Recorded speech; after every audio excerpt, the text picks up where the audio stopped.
ond rydyn ni'n dechrau yn Rhydaman. Ie, ac mae'n swyddogol. Rhydaman yw'r lle i fod am chydig o ddiwylliant heno, Ifan. Ie, siwmai noswaithau i chi. Nawr, Crossin oedd yr enw a roddir ar y tir yma dwi'n sefyll heno, hynny nôl y 1860, a hynny ym mhwyf Llandybie. Ond wrth i'r pentre dyfu, wel, fe ddath hi'n dre, a'r dre honno wrth gwrs ydi Rhydaman, a heno i ni'n lansio blwyddyn arbennig iawn. Rhydaman ydi tre diwylliannol Sir Gar a Mileni. Llongyfarchiadau i Rhydaman a'r trigolion. Ac yn cadw cwmni fan hyn, mae Peter Hughes Griffiths, sydd yn eistedd ar fwrdd gweithredol twristiaeth y sir. Wel, noswaithau i chi, Peter. Noswaithau i chi. Mae'n noswaithau iawn yn Rhydaman. Nawr, faint o anrydedd ydi hyn i'r dre? Wel, fel ych chi'n sylweddoli, dyma'r tro cyntaf i ni wneud hyn yn Sir Gaerfyrddin. Mae yna gymaint o gyfoeth yn yn trefi ni, diwylliannol nawr yn pen trefi ni, oedd rhaid i ni wneud e. A hwn yn rhywbeth hanesyddol yn hanes Rhydaman. A heno, fel chi'n gweld, gyda'r band yn y cefndir, i ni wedi dechrau, a fydd y noson yn cario ymlaen am hir, gyda lot yn digwydd yma, ac o hyn allan trwy'r flwyddyn wedi ni, fydd popeth yn digwydd gobeithio.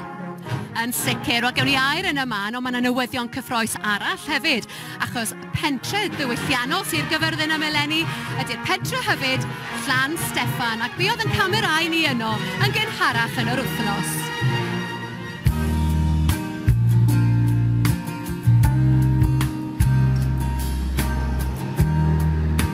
Llan Steffan yn bentre arbennig yn yr haf a'r gaeaf. Wrth gwrs, maen nhw'n ddau bentre hollol wahanol. Yn yr haf, mae'n hynod o brysur yma. Cannoedd ar gannoedd o bobl yn dod yma bob dydd i fwynhau'r traeth a'r castell ac i gerdded a mwynhau'r byd natur sydd yma. Yn y gaeaf, mae yna 100,000 o gymdeithasau a chlybiau a gweithgareddau i'n cadw ni'n brysur ac i dynnu'r gymuned yn glos at ei gilydd. Mae Llan Steffan wedi derbyn yr enwebiad i fod yn bentre diwylliant Sir Gar a Mileni. Dyma'r tro cyntaf i bentref gael fath gyfle i ddatblygu pob math o ddiwylliant, boed yn lenyddiaeth, cerddoriaeth, yn waith celf neu hanes a treftadaeth hefyd. Mae grŵp lliwio yn brysur iawn wrth i nawr yn trefnu bob math o ddigwyddiad ar gyfer y flwyddyn drwyddi draw, o wyl lenyddol, arddangosfa gelf, digwyddiadau cerddorol, hanesyddol, pob math o weithgareddau cymdeithasol, a mi fydd yn gyfle hefyd i hybu yr ardal o ran ardal twristiaeth. A beth sy'n bwysig hefyd ydy bod hwn yn ymestyn trwy yr ardal yma i gyd i bentrefi Llangain, Llangynog a Llanybri hefyd, a falle bod ni'n gallu cyfnewid digwyddiadau gyda pentrefi eraill.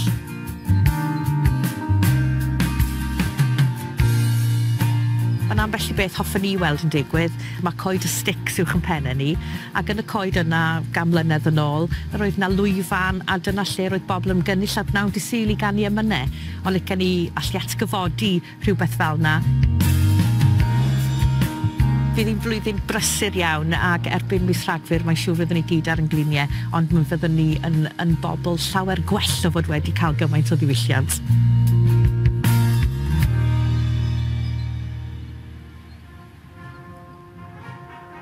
A fel oedd Carys yn sôn yn fyna, mi fydd na le o ddigwyddiadau yn Llan Steffan trwy'r flwyddyn. Wel, Peter, fydd na le o weithgareddau ymlaen y Rhydaman hefyd. Rhwch flas i ni. Wel, gwyl y twrch trwyth, mae hwnna'n bwysig iawn. Mae yna bwyslais hefyd yn mynd i fod ar ddramau, achos chi'n gweld bleuni heno yn y theatr glowyr yma, mae'n le bendigedig. O gwmpas Gwyl Ddewi fydd na ddigwyddiadau mawr. Mae yna arddangosfa gelf yma dros amser Gwyl Dwynwen. A mae hwnna i gyd ar ben popeth arall arferol sydd yn digwydd yn Rhydaman, achos mae yna gyfoeth o bethau yma. A yn llenyddol hefyd, ro'n i gofio am hynny, chi'n bod pob agwedd o ddiwylliant fydd yn digwydd yma yn ystod y flwyddyn, a ni'n croesawu pawb o bob man i ymuno gyda nhw. Diolch yn fawr i chi, Peter. Fyddwch chi'n dechrau'r noson heno, pob hwyl dy hynny. A Gowain, i chi wedi bod yn cyd-drefnu'r noson lansio heno. A be allwn ni ddisgwyl yma yn Nghanolfan y Glowyr? Wel, arlwy atan pawb wedi gwir, mae diwylliant yn rhywbeth gwahanol i bob un. Mae cerddoriaeth, dawns, mae gyda ni gelfyddyd a bwyd yma. Band arian Rhydaman nawr, cwr Planton, cwr, cwmni perfformio Mess of the Mess, ysgol Dyffryn Aman, dawnswyr Penrhyd a hefyd Jack y Do i gloi'r noson. Felly rhywbeth atan pawb. Mae'n gyfle i ddathlu ac i glodfori talent yr ardal owain. Wel, yn hollol, a byddwch chi'n gweld hyn o beth sydd gyda ni yn ardal Rhydaman a'r cylch. Diolch yn fawr Owain, wel Adam Price, diolch yn fawr am ymuno ni yma heno. I chi'n fab I lywr. Ac wrth gwrs, mae'r dre wedi mynd trwy gymaint o newidiadau ers y diwydiant glo. Faint o hwb fydd hyn i'r dre ac i'r trigolion? Wel, yn sicr, mae'n gyfnodau anodd wedi bod I ni yn economaidd dros y blynyddoedd diwetha. Ond drwyddi draw, wrth gwrs, mae ysbryd wedi aros yn gryf ofnadw yma, a mae diwylliant yn sylfaen I hynny. Mae e'n rhoi balchden I ni o ran yn hanes ni, ond hefyd mae'n rhoi hyder I ni a ffydd yn y dyfodol, oherwydd mae'r traddodiad mor gyfoethog wedi bod yn yr ardal yma. Cymaint o ser, wrth gwrs, wedi cael ei cynhyrchu oherwydd y cyfoeth diwydiannol yma. Sawl gyflwynydd teledu o Alex Jones law, ambell I gyflwynydd ar Heno, wrth gwrs, wedi dod o Rhydaman hefyd. Ac mae yna gyfoeth gyda ni ddathlu, ond hefyd mae'n rhoi gymaint o ffydd I ni yn y dyfodol. Faint o gyfle bydd hefyd modd I ddenu pobl o bob cwr o Gymru a thu hwynt, ac dwi'n siŵr bod hynna'n bwysig hefyd, Adam. Wel, ie, mae Rhydaman yn dre pwysig o ran diwylliant Cymru, ynddo fe.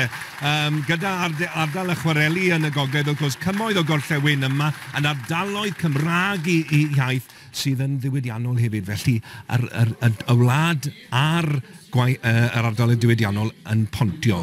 A dyma lle mae'r ddwy Gymru yn cwrdd. Diolch yn fawr I chi Adam, geithoch chi gymeradwyaeth yn fyna a'r band hefyd. Felly Peter ar y llwyfan yn dechrau'r noson, dewch yn ôl yn y man.